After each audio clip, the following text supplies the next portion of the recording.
Well, welcome to the third video in our Louder series. I said to myself I would only make videos when there is actually something to say, so I'm not trying to be a YouTuber or an Instagrammer or an influencer or anything like that. It's only when there is something to share that I want to do this, as it were.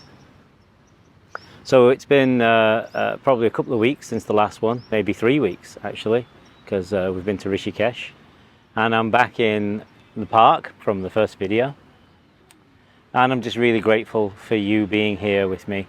I know this is through video and then there's time, as it were, but when we sit and engage, just like when we read a book from however long ago, it's now, it's just now. And so the communication is real whenever it is in the timeline, but it's still always now because of you. And as I sit here in the park, I have my friend the coconut with me again from my wonderful coconut cellar, and just to my left there's a young couple, I believe, on an early date. I'm not sure how well that's going. People come out for walks. Retirees tend to walk around the park, round and round and round. There's a grandfather walking his young granddaughter just in front of me here. She's been picking marigolds. She's very, very beautiful. She's all dressed in pink. And there's a teenager, perhaps, maybe, or somebody who's 19 or 20, on her cell phone, just to my right, talking into her phone only the way that teenagers can, which is absolutely beautiful. Isn't life gorgeous? And there's a man juggling in the far distance, in the other corner of the park. So I wanted to invite you just join me for a moment or two, because this video is called Silence is Louder. To join me in silence. What do I mean by that? Because you have this idea from certain strands of badly translated and badly taught meditation that has become the standard the world over, that the mind has to be silenced in some way, and that's just not the case at all. Even in the yogas, I noticed this thing about kind of, silencing the mind a lot of the time. And as you can hear, probably, there's a sweeper or a gardener behind me. There's traffic. There's all sorts going on. But all the sound that is occurring can only occur because there is silence, even in a country that's as dense as sound as India. The silence is right there. Otherwise there would be nothing for the sound to move in, as it were. So what I invite you to do is to feel more than hear, but also hear into the sound that's already here, or the silence that's already here. And if you've never done this before, you might be caught in that I have to silence my mind thing, or you might feel that it's an effort to do this. But I want to offer you a different way, which is to simply allow what is to be. We're full of how everything should be all of the time, that we don't see what is. We don't meet what is, hence the world goes to hell, as do we.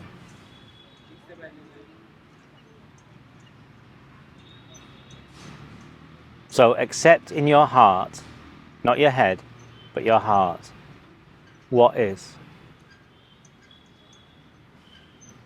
Accept that you're trying to think about it, but allow that depth of awareness in you that's already there to notice the effort, and just allow almost like the opposite effort, or the opposite of effort to take place in your nervous system.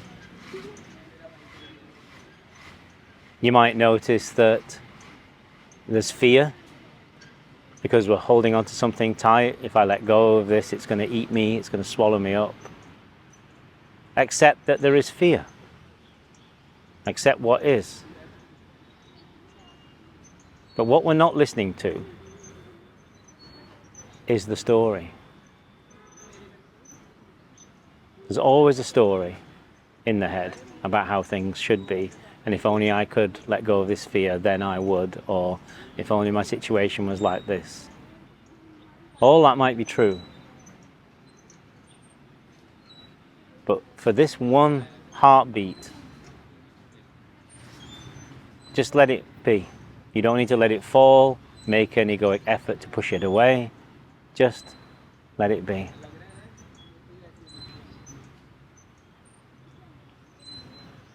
And of course, if, again, we are just starting out on our journey, the mind is going to say, if you let this be, that's it, you're like this forever. It's going to get you. So accept that that mind is there, even that. And just allow yourself to meet the silence that is.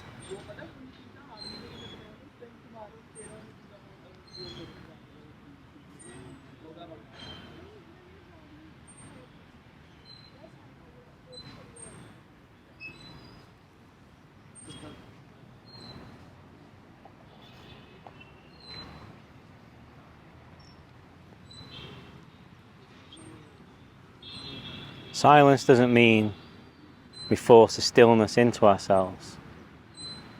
It doesn't mean we can't drink our coconut. It just means the what is.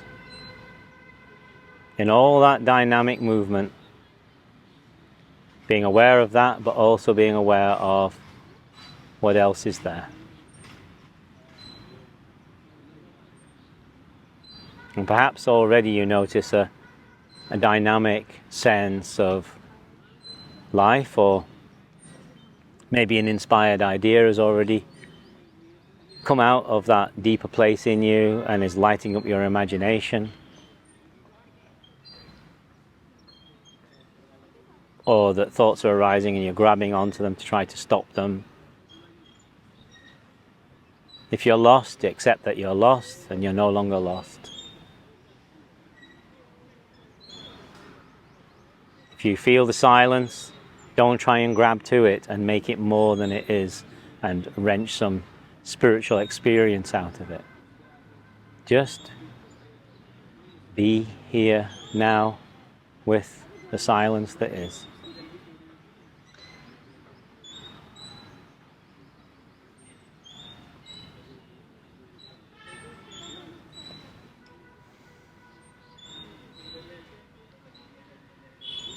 Let's just continue another minute or two.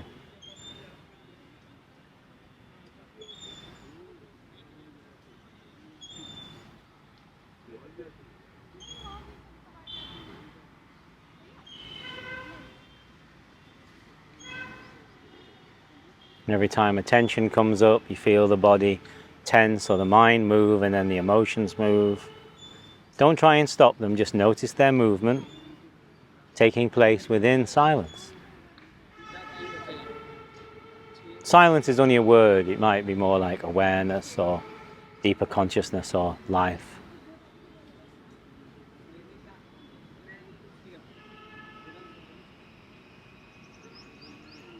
Allow it to penetrate into every cell of your body.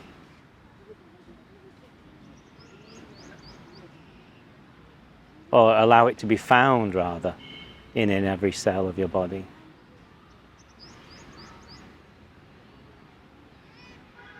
The mind might go, oh yes, but if only you knew how it was for me, and this fear, and this person did that, and I have this trauma, or my life is like this, and if only.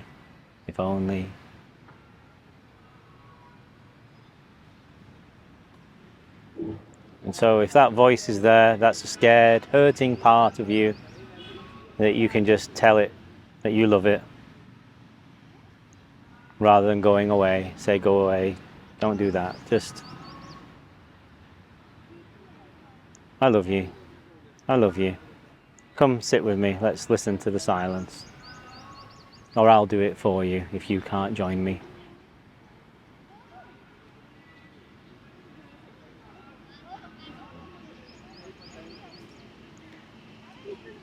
So, as we move into this video, you can just continue with this. Why am I showing you this?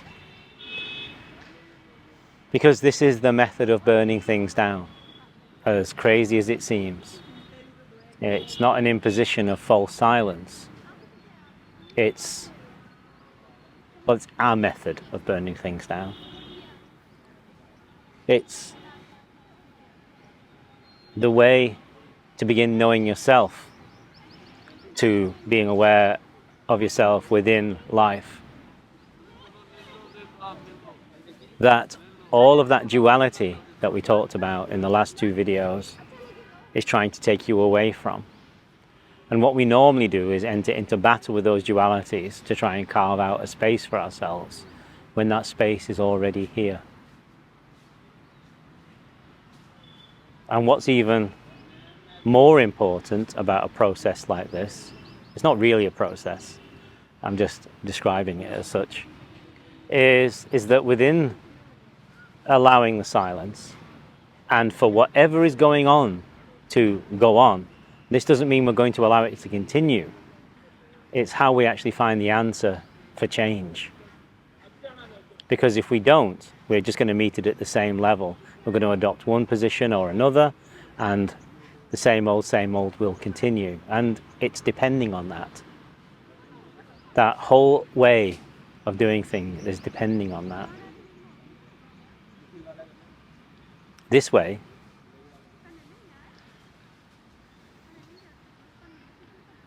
as you sit, you may almost hear like a voice inside you, or feel that silence. And we don't want to try and jump to an end somewhere, but we can envisage what might be possible, because that's the only way to leave a situation, is to envisage what a good forward step would be. But I would invite you to allow that step to come from the silence, or even that vision of what the future could be, to be informed by God, to be informed by the spirit inside you, or the life inside you, the source inside you. And as you sit like this, it will come. There'll be a little hint of something, and it's not your thoughts. It kind of moves more in inspiration and then kind of into imagination. And where you come in is that it has to then be moved into action. You see? If it doesn't move into action, the world just continues the same. So this is a process of, there's effort to be made, and sometimes it will look like great effort, but actually it's an act of allowing and silence, meeting what is.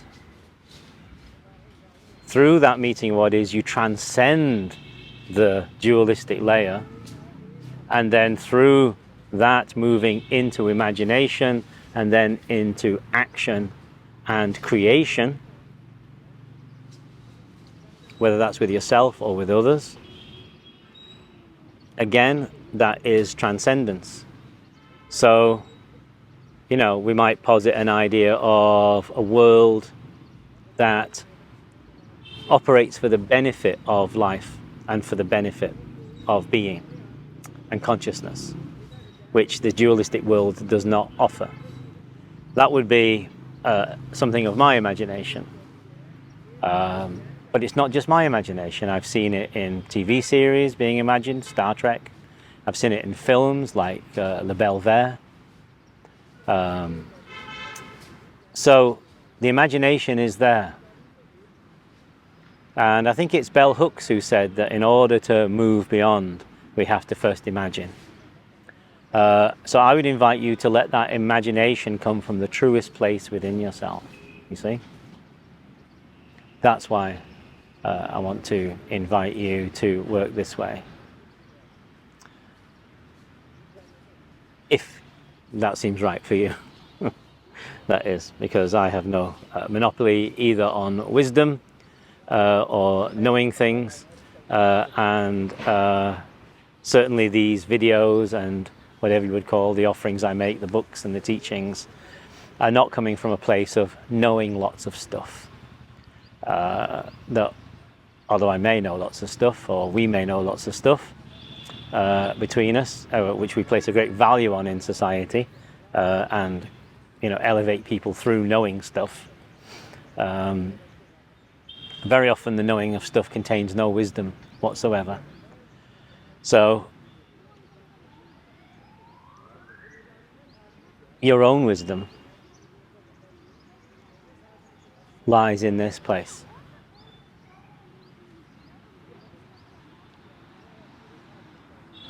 Yeah. Your own wisdom lies in this place. It's not my wisdom. It's just wisdom. And it's tangible. Absolutely tangible. Just like coconuts. Very, very tangible. Mm. Oh, thank God for coconuts. Anyway, how are you? I was thinking when I was thinking about bringing this video together, that this bit would only be 1 minute at the beginning, and then I was going to look at some of your comments and questions. So if you don't mind a longer video, because it all clocks up on the old watch hours and all that sort of thing, then we'll do that. We'll do that. Let's look at some of your stuff that you've been commenting in the comments. I'm really grateful for sort of the interactions that have been taking place. I've had to write them down again and kind of select from the comments. So let's have a little look. It's my old journal here. Christine says that she's very happy to see India has cracked me open, and that she's sharing the first video of this series with everyone that she thinks is open to it, which is absolutely fantastic. That was the more fiery video. So bless you, Christine, thank you so much. And also I noted that a lot of you liked the style of the last video where I put lots of footage at the beginning, or a couple of minutes of introductory footage from around India, showing you real India, and there's been requests for more of that, so there will be more. There's none at the beginning of this because I just put a couple of little shorts up showing you little snippets in the last few days. So I just felt like getting to this morning, so have a look at those if you feel like. Laurie says that this is a longer comment from Laurie, very pleased that these videos are very authentic and that I don't play phony holy with you. That's too easy to do, the phony holy spiritual voice thing, It's always a signifier to run for your bloody life, quite honestly, if you come across that kind of voices. And when this kind of comment comes up, I'm always put in mind of a teacher that I love very, very much, a world wisdom teacher that I love very much, a guy sometimes called Jesus or Yeshua, who you might know of, who his full humanity was the key to everything. And so, I've come across so many systems asking us to cut off our humanity. So I'm always drawn back to that particular example of the fullest humanity. And again, that is realized by what we've been talking about here, that meeting of the silence, That's you realizing your true self.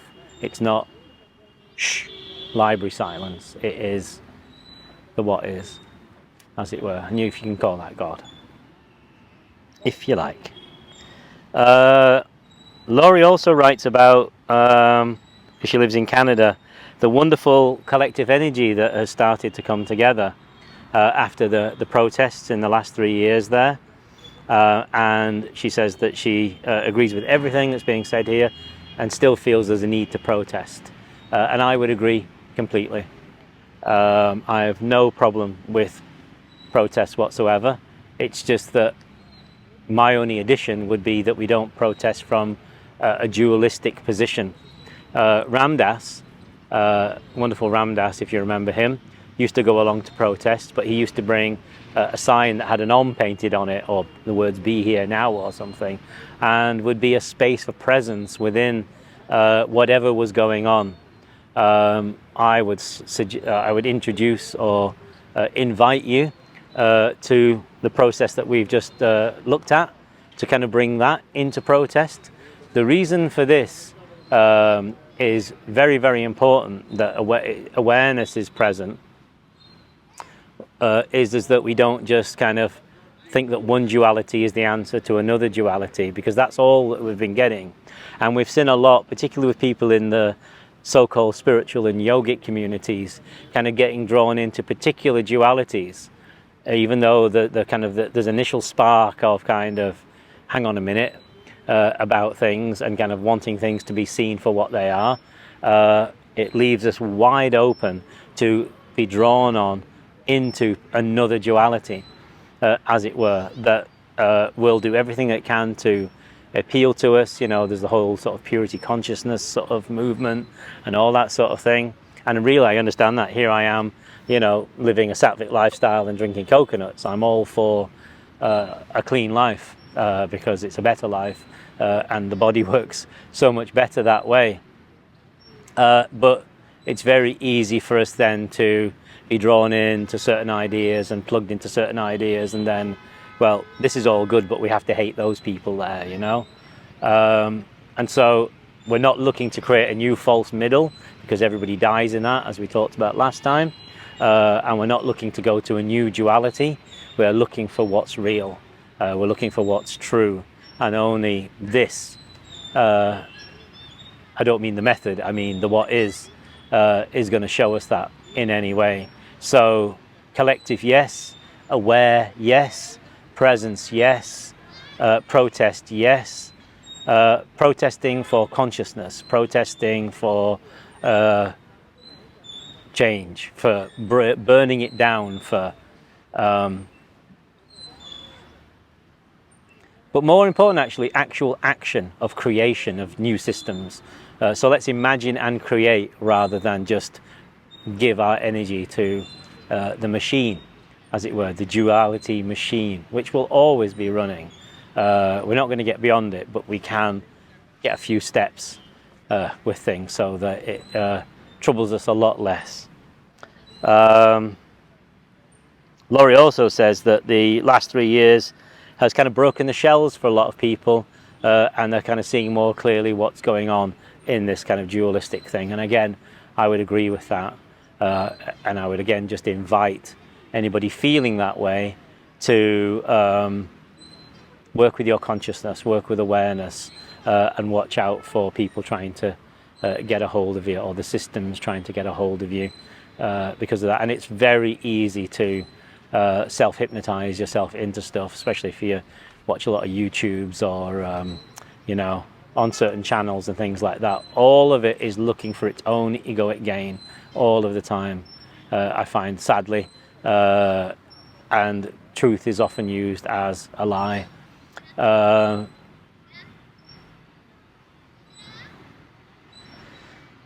But it has, you know, another purpose, which is the continuity of its dualistic and egoic nature.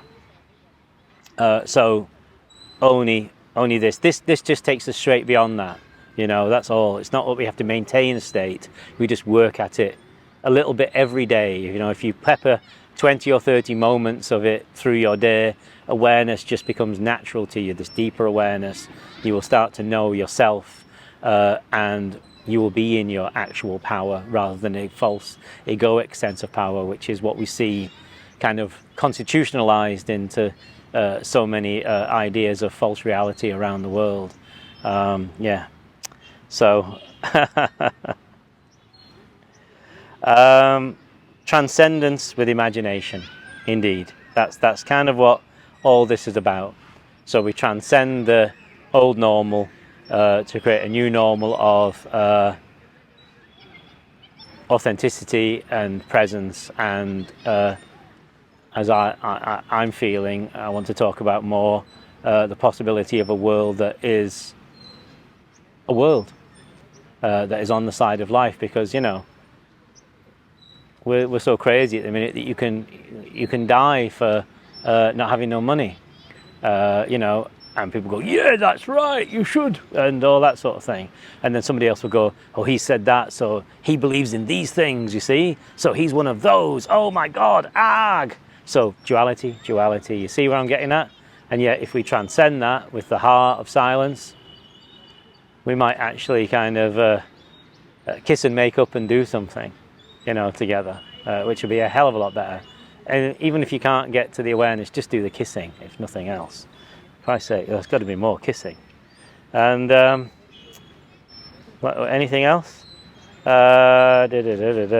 Somebody asked or said, I couldn't find the name of the person again, I'm really sorry.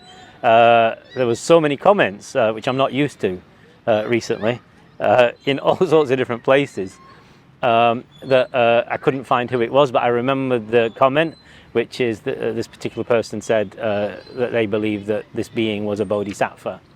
A bodhisattva, if you don't know, is a Buddhist term, not a Buddhist, but a Buddhist term for somebody who either comes back or stays present within humanity to help humanity. And that's very interesting, because I never claim anything. I feel as I feel, and I am here, and that's been a lot of trouble in this mortal life. But what's interesting about that is a friend sent me a Buddhist article not long ago, and it's really interesting to observe how whatever the religion is, whether it's Buddhism, Christianity, Islam, Judaism, and so on, Zoroastrianism, whatever, name them, and Zen even, if you meet them at certain levels, there's this kind of idea that, yes, people in the past, they could awaken, the Buddha was awakened, and Jesus was real, and, there was Nisargadatta and Anandamaya Mai, and, this saint here and that saint there, and whoever, but we're not allowed. We are not allowed, because we are too low now. There's no way we can achieve that, as it were. So I don't really want to kind of claim anything, but the possibility of self-realization of who we really are, of who you really are, is completely real, and it is as simple as this. But it's not by thought in any way. But thought can be helpful once you start to access what's inside you, because you can structure things through thought, of course, and kind of help, garden and till the garden somewhat. So, and nobody is any more away from it than anybody else. It's only that far. Whether you are the worst of the worst in prison for the most heinous of crimes, or the most saintly of the most saintly, the realization of self is still only one step away. And that step is the difference between being caught in this and the allowing of what is, or the being with what is. And of course, that is a graduated path, because if you've come from a density or a thickness of conditioning, that light's not going to get out that often, but the more often you allow the light, the more light there is, and then you realize that the light takes place in the darkness and it can only be seen because of the darkness, and then you start to see the wholeness of things a lot more. But don't for a minute think you have a lot of work to do. The work might be psychological, or therapeutic, or healing, or something like that. That's a particular work, but the shift from conditioning to self-realization, it's less than this. It's less than this. There's little flies around. That's why I keep going like this. And I put some moisturizer on after shaving. No, I didn't shave my forehead, of course. I'm not a hairy, beasted, foreheaded creature, but they seem to be going for whatever I put on my skin this morning. Anyway, la la la la la la la la.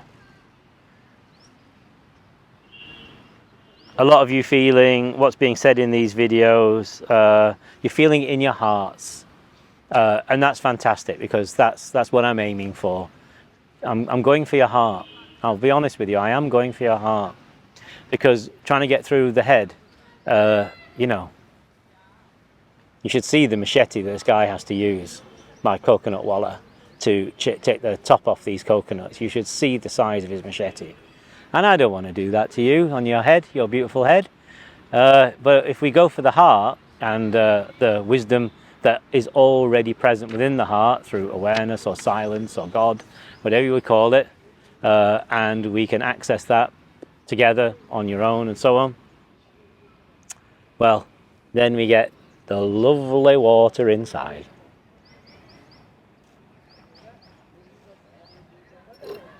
You get the refreshment of the heart. You get the refreshment from your own spirit. And that refreshment flows into your wisdom and into your action. Lots of love to you. Strange metaphors with coconuts and things. I just make this stuff up as I go along, actually. Well, I don't even make it up. I just kind of sit here and it happens. I try to make a little sort of map for myself, and then kind of then it kind of unfolds. So yeah, for those of you who like tight and planned content that doesn't meander all over the place, this ain't the place for you. For those of you who appreciate a bit of love and humanity, and don't mind the meanderings of another ordinary human being like yourself, then you're most welcome here. I forgot to say at the beginning, please like and subscribe and hit that notification bell and all that sort of thing. It's important to do that, I'm told, because then you know when new videos come, and I'm an irregular beast in the video making, meditation recording, writing books, etc. department. But I do turn up every now and then. Oh, last thing, which I should have said much earlier. If any of you are interested in my book Signposts, I'll post a link down below. I should have said this much earlier on. But Amazon, of all people, have decided to do a special promotion around it. And the Kindle version, if you're in the US, is $1.99 until the end of February. So I know there's only a few days to go. But it's there if you want it. And if you kind of, you know, for less than the price of a cup of coffee, you can have that and support yours truly and help the book get seen, because it rises up through the rankings very quickly. And in fact, it topped out at number 11 in the one of the charts. What chart was it? I can't remember what chart it was, but I was right there next to Gabby Bernstein and Paris Hilton, which I found very odd indeed. And it's still there. I think it's just is it Modern Spirituality or something? I don't know where it pops up, this book of mine. But kind of it's dropped down a bit, but it's still there. So there's that. And for those of you who don't like Kindle or ebooks, then of course the real book is the real book, and is probably much better. I, honest to God, prefer the physical paperback of any book, but I will use ebooks when I'm traveling and stuff like that. So maybe you want a paperback and an ebook version. And then there is an audiobook version. Somebody commented that the guy reading out the audiobook version sounds like Snufkin from the Moomins. And I haven't watched television in a long time, so I can't remember Snufkin's voice. I couldn't, as I've said in a few videos before, record the audiobook myself, because my closest friend had taken his own life the week I was going to go in the studio and record the audiobook, and so we had to get somebody in to do it because it was on rails. And that guy is a lovely man by the name of John Chancer, so it's his voice. I know it's not my voice, and a lot of you like this voice. in the meditations and things, so I do apologize. John's done, you know, a good job that an audiobook narrator can do. It's not the same as the transmission of presence that would come through yours truly. And if you don't know who John Chancer is, if you re-watch the James Bond film Casino Royale, he's the naughty cop. Yes, so a James Bond character. Read Signposts, which is, you know, a funny aside. Lots of love to you. Awareness, kissing, action, no cult of duality, and refresh your heart. Lots of love.